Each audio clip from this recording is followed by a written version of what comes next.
What's up, guys? Welcome back to Says Paulo's Kitchen, and today we are going to be making vegetable samosas. And we start off by rolling our dough like you do in a chapati, but you roll one that's slightly thin, and then you're going to cut it into four. You divide it so that you can get four triangles. As you can see here, we have divided them, and then after you divide them, you dry each triangle, or not a rectangle, you dry each triangle on a pan so that you can make it a bit hard and not easy to break when you're putting the contents inside. So that is basically how you do it. Roll it like a chapati, but a thin, very thin chapati. Cut it into triangles, and then you dry them on a pan.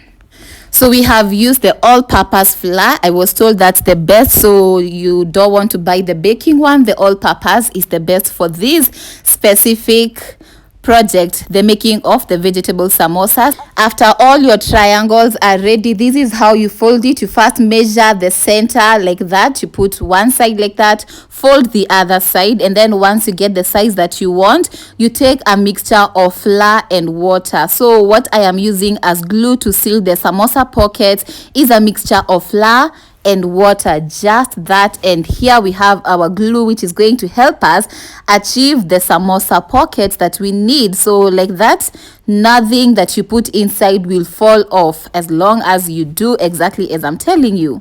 My friend is actually the one making these samosas. You can follow her on Instagram at Nziwa's Platter. She's teaching me how to go about it. And in the meantime, like the Kikuyu I am preparing my potatoes.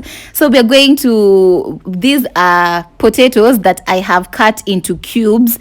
Then I have fried them the same way you fry your potatoes, just using onion. Actually, I didn't have onion and I didn't want to go down, so we made these without onions. But you just make your kitoweo the same way that you do it in the house. After your potatoes are cooked, like cooked, not so cooked, like they're a bit crunchy, but they are edible.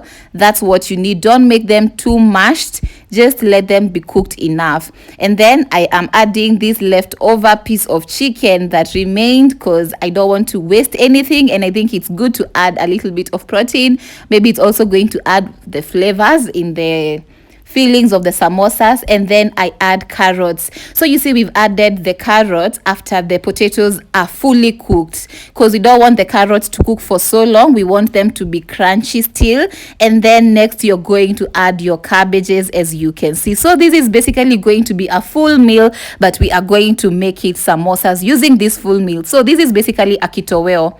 The same way you make any kitoweo at home is the same way you're making the kitoweo for filling your samosas. And then after you let them simmer, you come now and stir them. So you let it simmer before you stir the cabbages, and then after like 5 minutes, you come and stir it. And for me, I usually don't use minutes to cook. I usually taste my food to know if it's ready. So you don't have to follow like 5 minutes, 3 minutes. You just taste it until you feel that it's cooked enough, but don't let the carrots and the cabbage cook too much.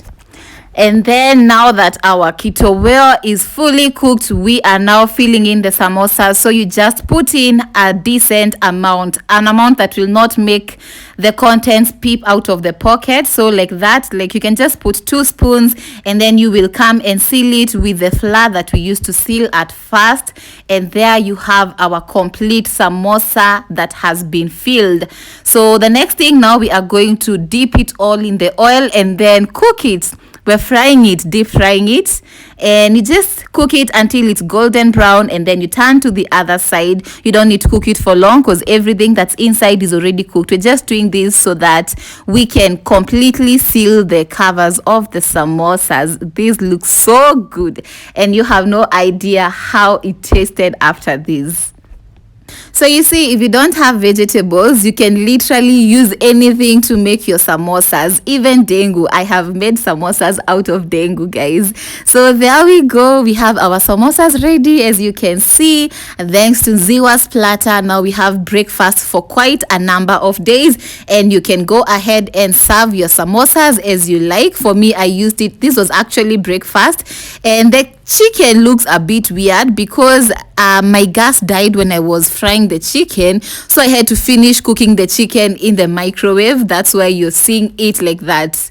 But anyway, that is our full meal, our very balanced meal. It has protein, it has literally every group of foods that you want is there.